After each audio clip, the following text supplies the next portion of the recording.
அண்மை செய்தி. அதிமுக உட்கட்சி விவகாரத்தில் தலையிட முடியாது என உயர்நீதிமன்றத்தில் தேர்தல் ஆணையம் விளக்கம் அளித்திருக்கிறது.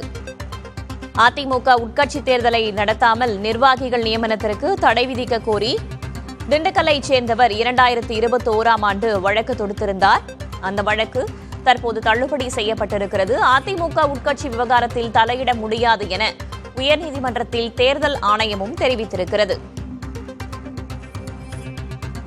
உட்கட்சி தேர்தல் நடந்து முடிந்து பொதுச் செயலாளர் உள்ளிட்ட நிர்வாகிகள் தேர்வு செய்யப்பட்டு விட்டதால் எந்தவித உத்தரவையும் பிறப்பிக்க முடியாது என்று கூறியுள்ளது சென்னை உயர்நீதிமன்றம்.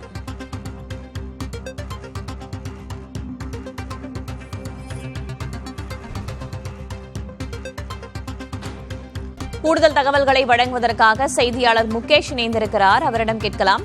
முகேஷ், இந்த வழக்கு 2021ஆம் ஆண்டு தொடுக்கப்பட்டிருந்தது. அந்த வழக்கும் தள்ளுபடி செய்யப்பட்டிருக்கு.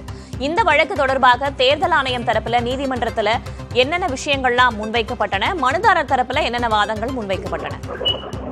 இந்த வழக்கு தொடர்ந்தவர் மனுதாரர் சூரியமூர்த்தி என்பவர். இவர் திண்டுக்கல்லை சேர்ந்தவர். அதிமுக உறுப்பினராக இருக்கக்கூடியவர்.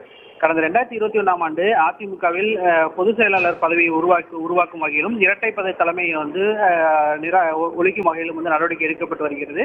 தாங்களே நியமித்துக் கொள்வதும் நடைமுறைக்கு பதிலாக தேர்தல் வைத்து நடத்த வேண்டும். எனவே உட்கட்சி தேர்தலை நடத்துவதற்கு தேர்தல் ஆணையத்திற்கு உத்தரவிட வேண்டும் என வழக்கு தொடர்ந்திருந்தார். இந்த வழக்கு நிலுவையில் இருந்த நிலையில் தற்போது நீதிபதி எஸ்.எம். சுப்பிரமணியம் முன்பாக மீண்டும் விசாரணைக்கு வந்தது.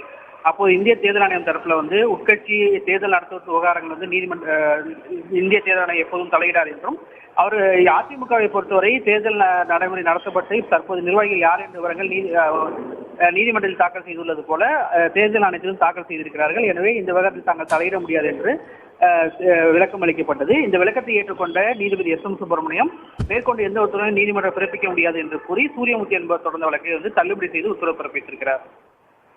இப்போ மனுதாரர் தரப்புல ஏற்கனவே சில வாதங்கள் முன்வைக்கப்பட்டன, அதுல முறையாக பின்பற்றப்படவில்லை என்ற குற்றச்சாட்டெல்லாம் முன்வைக்கப்பட்டது. இதற்கு அதிமுக தரப்பிலிருந்து ஏதேனும் பதில் கேட்கப்பட்டதா முன்னதாக இந்திய தேர்தல் ஆணையத்தை தவிர்த்து? இந்த வழக்கை பொறுத்தவரையிலும் அதிமுக ஒரு எதிர்மனுதாரராகவே சேர்க்கவில்லை என்பது ஒரு முக்கியமான விஷயம். 2021ஆம் ஆண்டு வழக்கு தொடரப்பட்டிருந்தாலும் இந்த வழக்கு தேர்தல் ஆணையம் பதிலளிக்க உத்தரவிட்டு வழக்கு தள்ளி வைக்கப்பட்டிருந்தது. அந்த வழக்கில் தான் தேர்தல் ஆணையம் தற்போது விளக்கம் அளித்திருக்கிறது. அப்போது கூட நீதிபதி இந்த வழக்கில் ஏன் அதிமுகவை சேர்க்கவில்லை என்று மனுதாரர் தரப்பில் கேள்வி இருக்கிறார். அதற்கு முன்னதாகவே இந்த வழக்கு நிலைக்கத்தக்கதில்லை. ஏனென்றால் தேர்தல் நடைமுறைகள் அனைத்தும் முடிந்து தேர்தல் ஆணையத்திடம் அதிமுக தரப்பில் நிர்வாகிகளின் பட்டியல் வழங்கப்பட்டு விட்டது. எனவே இந்த வழக்கில் மேற்கொண்டு எந்த உத்தரவும் பிறப்பிக்க வேண்டியதில்லை என்று தெரிவிக்கப்பட்டது. அதை ஏற்றுக்கொண்டுதான் அதிமுக தரப்பு விளக்கம் எதுவும் கேட்காமல் தற்போதையிலே இந்த வழக்கு நிலைக்கத்தக்கதில்லை என கூறி வழக்கை முழுமையாக தள்ளுபடி செய்திருக்கிறார்.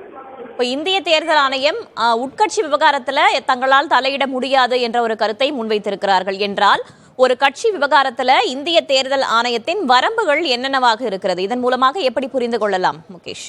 இந்த கட்சியோட தேர்தல் பதிவு செய்வது, அங்கீகாரம் அளிப்பது, அந்த கட்சிக்கு சின்னம் ஒதுக்குவது போன்ற விவகாரத்தில் தான் தேர்தல் ஆணையம் தலையிட முடியும். ஒரு கட்சியில தேர்தல் நடத்தவில்லை, உட்கட்சி தேர்தலை நடத்துங்கள் என்று தலையிட்டு அதில் அதிகாரத்தில் அதிகார துஷ்பிரயோகம் பண்ண முடியாது என்ற விளக்கத்தை தான் தேர்தல் ஆணையம் ஆரம்பித்தது சொல்லிக் கொண்டிருக்கிறது. அது போன்ற விளக்கத்தை தான் அதிமுக தொடர்பான உட்கட்சி தேர்தலை நடத்தக்கூடிய வழக்கிலும் தெரிவித்திருக்கிறது. உட்கட்சி தேர்தல் என்பது அந்த கட்சி சம்பந்தப்பட்ட விவகாரம். எனவே அதில் நீதிமன்றம் எப்படி தலையிட முடியாது என்று சொல்லுமோ அதே போலதான் தேர்தல் ஆணையம் தலையிட முடியாது என்று கூறியிருக்கிறது. அதை ஏற்றுக்கொண்டு தற்போதைய நிலையில நிர்வாகிகளாக புதிதாக தேர்ந்தெடுக்கப்பட்ட பொதுச் செயலாளர் எடப்பாடி பழனிசாமி மற்றும் அதுக்கு அடுத்த கட்ட தலைவர்கள் தேர்ந்தெடுக்கப்பட்ட விவரங்கள் முழுமையாக தேர்தல் ஆணையத்திடம் ஒரு அபிடவிட்டாக தாக்கல் செய்திருக்கிறார்கள். அதை நாங்கள் ஏற்றுக்கொண்டிருப்பதாக தேர்தல் ஆணையம் தெரிவித்திருந்தது. அந்த இலக்கத்தை ஏற்றுக்கொண்டு மேற்கொண்டு எந்த உத்தரவும் பிறப்பிக்க முடியாது என்றுதான் தற்போது இந்த வழக்கு முடித்து வைக்கப்பட்டு தள்ளுபடி செய்து உத்தரவிடப்பட்டிருக்கிறது. தகவல்களுக்கு நன்றி முகேஷ்.